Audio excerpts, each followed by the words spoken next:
दोस्तों भारत खूबसूरती की मिसाल है, जहाँ नदियों का संगम है तो झरनों की नोक-झोंक भी, मौसम की हलचल है तो पहाड़ों की गुफ्तगू भी, ऊंची बिल्डिंग्स हैं तो सुहाने रास्ते भी, और केरला, जम्मू, उत्तराखंड जैसी वादियां हैं तो बिहार जैसे पर्यटन स्थल भी। आज हम आपको दोस्तों भारत के सबसे खास यानी वही बिहार के 5 सबसे फेमस पर्यटन स्थलों का दीदार करवाने जा रहे हैं, जिन्हें देखने के बाद आप भी कहेंगे भाई ट्रिप हो तो ऐसी। जी हम बात कर रहे हैं माता सीता, गौतम बुद्ध, गुरु गोविंद जी के और हमारे अपने बिहार के बारे में। तो चलिए एक साथ चलते हैं बिहार के इन सबसे फेमस पर्यटन स्थलों के सफर पर। लेकिन वीडियो में आगे बढ़ने से पहले हमारे चैनल को सब्सक्राइब करके बेल आइकॉन जरूर दबाएं। पटना सन 1912 को स्थापित हुआ 94,163 वर्ग किलोमीटर के एरिया में फैला बिहार भारत का सबसे खूबसूरत राज्य है और चारों ओर से वेस्ट बंगाल, उत्तर प्रदेश, नेपाल और झारखंड जैसे बड़े बड़े राज्यों से घिरा हुआ है। और इसी राज्य की राजधानी शहर है पटना, जिसे टूरिज्म के लिहाज से गजब का सबसे ज्यादा पसंद किया जाने वाला शहर माना जाता है, जहाँ की खूबसूरती को शब्दों में बयान करना पॉसिबल ही नहीं है। बिहार का सबसे ऐतिहासिक शहर माना जाने वाला पटना गंगा नदी के दक्षिणी किनारे पर स्थित कलकल बहती नदी, सुहाने मौसम, गजब की भाषा और सभी कल्चर के लोग, मंदिर, पार्क, म्यूजियम जैसी शानदार जगहों के लिए जाना जाता है और जैन, बौद्ध, हिंदू, सिख सहित तमाम धर्मों के लिए आकर्षक शहर है। पटना का गोल घर देखकर आपको जो फील होने वाला है वो सुपर से भी ऊपर है बॉस। 1786 में कैप्टन जॉन गार्सिन द्वारा इसे एक अनाज के स्टोर के रूप में बनाया गया था, लेकिन गलती से गोल घर की इंजीनियरिंग गलत हो गई और यह बन गया अनोखा पर्यटन स्थल, जिसकी हाइट 29 मीटर है और थिकनेस 3.6 मीटर।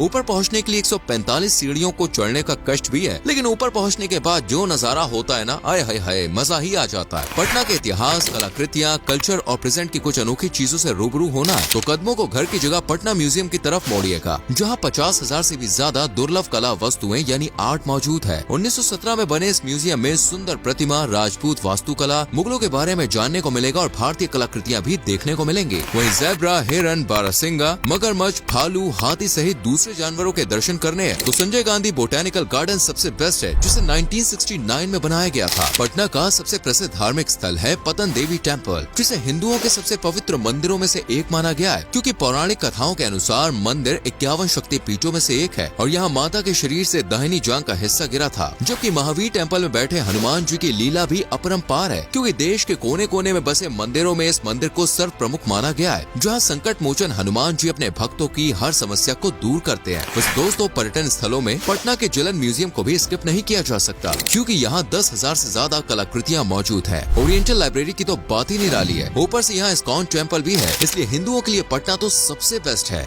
नालंदा, यह दोस्तों बिहार में घूमने के लिए चौथी सबसे शानदार जगह, जहाँ का मौसम देखते ही लोग का दिल खुश हो जाता है और इस खुशी में मिठाई का काम करता है नालंदा विश्वविद्यालय, जिसके चर्चे विश्व विख्यात है, क्योंकि ये अपने समय की सबसे फेमस यूनिवर्सिटी थी, जहाँ चीनी यात्री ह्यून त्सांग भी 7वीं शताब्दी के दौरान आए थे। कोरिया, तुर्की, इंडोनेशिया, चाइना सहित पर्शिया से भी इस विश्वविद्यालय में बच्चे पढ़ने के लिए पहुंचा करते थे। तो आप सोचिए इसकी मान्यता क्या रही होगी। यूनिवर्सिटी को 5वीं शताब्दी में स्थापित किया गया था। फिलहाल ये खंडर के रूप में है, लेकिन बड़ी संख्या में टूरिस्ट को अट्रैक्ट करता है। ऐतिहासिक जगहों में नालंदा विश्वविद्यालय का मुकाबला किसी दूसरी जगह से नहीं किया जा सकता। इस यूनिवर्सिटी को यूनेस्को ने वर्ल्ड हेरिटेज साइट भी घोषित किया है। साथ ही दुनिया के सबसे पुराने विश्वविद्यालयों में से एक है। 16.8 एकड़ में फैला पवनपुरी जल मंदिर भी किसी आश्चर्य से कम नहीं है, जिसके चारों ओर तैरते कमल के फूलों का बगीचा और मंदिर में 24वें तीर्थंकर भगवान महावीर जी की प्रतिमा मेन अट्रैक्शन है। मंदिर में महावीर जी के पैरों की छाप जैनियों को आने पर मजबूर कर देती है और कहते हैं कि उन्हें निर्वाण भी यहीं प्राप्त हुआ था, यानी कि मृत्यु। नालंदा को आप ऐतिहासिक नगरी भी कह सकते हैं, क्योंकि इतनी सारी ऐतिहासिक जगहों, घटनाओं के अलावा यहाँ ह्यून त्सांग मेमोरियल हॉल भी है, जिसे 1984 में बना के तैयार कर लिया गया था। इस मेमोरियल का डिजाइन वाकई में दोस्तों कमाल का है। इसके अलावा आप नालंदा म्यूजियम का दीदार कर सकते हैं। आप नालंदा में लोगों का कल्चर एक्सप्लोर कर सकते हैं, अध्यात्म की दुनिया में गुम हो सकते हैं, इतिहास को खंगाल सकते हैं, वास्तुकला को देखकर आश्चर्य फील कर सकते हैं, गलियों में, सड़कों में पार्टनर, दोस्त या फैमिली के साथ गश्त पर जा सकते हैं और खंडरों में इतिहास की छिपी दास्तान देख सकते हैं और मन हो तो मोतीचूर के लड्डू भी टेस्ट कीजिएगा।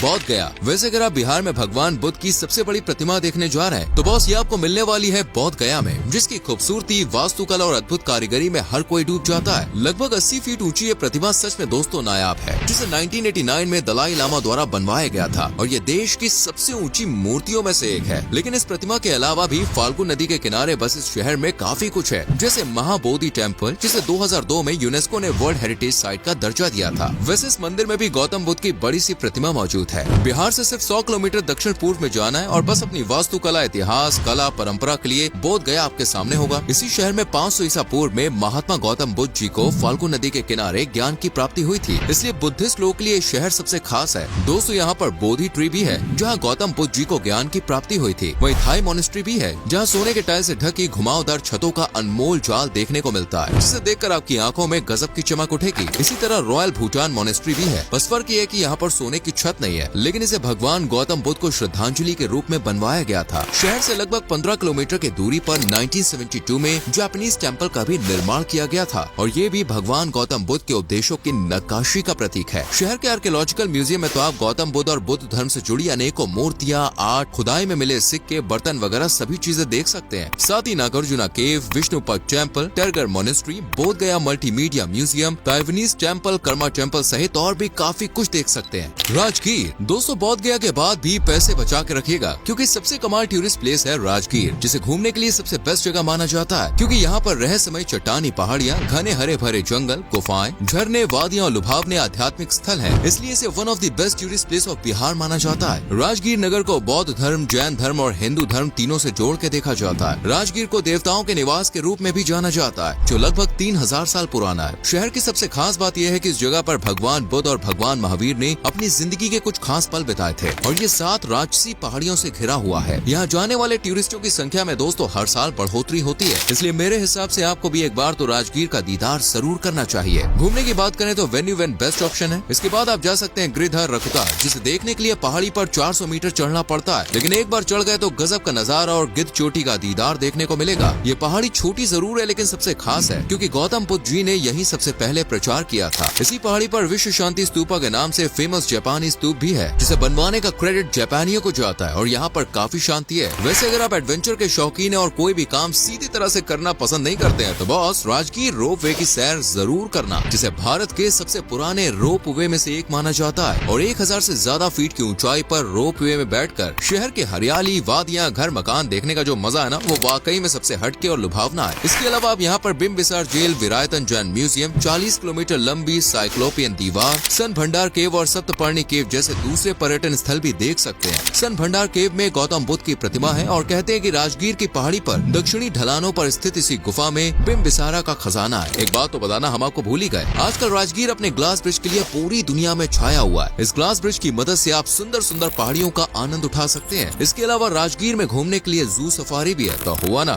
डबल ट्रिपल मजा। चलिए अब बात करते हैं बिहार के सबसे ज्यादा देखे जाने वाले पर्यटन स्थल की, जिसे कहते हैं पावापुरी। जी हाँ दोस्तों, पावापुरी ही वो जगह है जहाँ पर्यटक सबसे ज्यादा घूमने के लिए पहुँचते हैं, क्योंकि बिहार का एक धार्मिक स्थल होने के साथ साथ ये कमाल का टूरिस्ट डेस्टिनेशन भी है, जो सैलानियों के लिए तो तीर्थ स्थल से कम नहीं है। एक जमाने में इसे मल्ला महाजनापाड़ा की संयुक्त राजधानी के रूप में जाना जाता था और ये वही धार्मिक स्थान है जहाँ 500 ईसा पूर्व में भगवान महावीर जी को दफनाया गया था। इस खूबसूरत जगह को आज अपापुरी के नाम से जानते हैं और यहाँ हर साल लाखों की संख्या में जैनी और दूसरे धर्म से जुड़े लोग पहुँचते हैं। पावापुरी बिहार की कैपिटल सिटी पटना से करीब 93 किलोमीटर की दूरी पर मौजूद है और पवित्र दर्शनीय स्थल के रूप में पहचान रखता है। जल मंदिर, दिगंबर जैन समोशरण मंदिर पावापुरी की शान है, जहाँ श्रद्धालुओं का तांता लगा ही रहता है। जल मंदिर को देखने के लिए हर साल सैलानी बड़ी संख्या में यहाँ पहुँचते हैं, क्योंकि यही भगवान महावीर का अंतिम संस्कार किया गया था। जल मंदिर की तरह पावापुरी के ज्यादातर पर्यटन स्थलों का माहौल काफी शांत खुशनुमा होता है, इसलिए दोस्तों पावापुरी का दीदार करना बिल्कुल मत भूलना। दादाबाड़ी, कुंडलपुर, गुनियाजी मंदिर सहित मुस्लिम स्थापत्य शैली से जुड़े पर्यटन स्थल भी पावापुरी को खास बनाते हैं। घूमने के साथ पेट पूजा की बात करें तो सिर्फ पावापुरी में ही नहीं, बल्कि पूरे बिहार में कहीं भी आपको स्वाद का अनमोल डिशेज से नाता देखने को मिल जाएगा। लिट्टी चोखा का नाम तो भाई आपने सुना ही होगा, जिसे खाने के बाद हर कोई उंगलियां चाटता रह जाता है। ये बिहार की फेमस डिश है। इसके अलावा यहाँ पूड़ी, जलेबी या चूड़ा दही, लहसुन की चटनी, तिलकुट, अनारसा गोली, मोतीचूर लड्डू जैसी कमाल की चीजें खाने को मिलती हैं। यहाँ पर वेज से लेकर नॉन वेज तक हर चीज भाई लाजवाब होती है। इतना ही नहीं, आपको बता दूं यहाँ पर गन्ने का जूस भी बहुत पसंद किया जाता है और इतना मीठा और टेस्टी होता है कि इसे पीकर मानो भाई आप इसके दीवाने ही हो जाएंगे। बिहार के इन सभी टूरिस्ट प्लेसेस तक पहुँचने के लिए आपको बिहार से होकर गुजरना होगा, जहाँ के लिए फ्लाइट, ट्रेन और बस सब कुछ अवेलेबल है। तो भाई आप गया international airport, Munger airport, Muzaffarpur airport आदि का चुनाव कर सकते हैं। ट्रेन से जाना है तो पर्टिकुलर शहर के लिए ट्रेन पकड़ लीजिए और बस नेटवर्क तो बिहार में बहुत अच्छे से फैला है, तो आप किसी भी शहर शहर से किसी भी शहर के लिए ऑलमोस्ट बस पकड़ सकते हैं, नहीं तो आप प्राइवेट टैक्सी या प्राइवेट व्हीकल भी देख सकते हैं। लेकिन ये शॉर्ट डिस्टेंस में काम आने वाला है, लॉन्ग में नहीं। बिहार में चाहे बौद्ध गया हो, पावापुरी हो या राजगीर, हर जगह को घूमने के लिए खर्चा बहुत ही कम आने वाला है। इसलिए अगर आप पर्टिकुलर लोकेशन के लिए 10 से 15,000 भी रखेंगे ना, तब भी बहुत है। दोस्तों उम्मीद करते हैं बिहार के ये टूरिस्ट प्लेसेस आपको पसंद आए होंगे, लेकिन सबसे ज्यादा किस जगह ने आपका दिल छुआ हमें कमेंट सेक्शन में जरूर बताइए। आप में से अगर कोई बिहार से है तो भाई लिख देना। वीडियो पसंद आई हो तो लाइक करें, शेयर करें।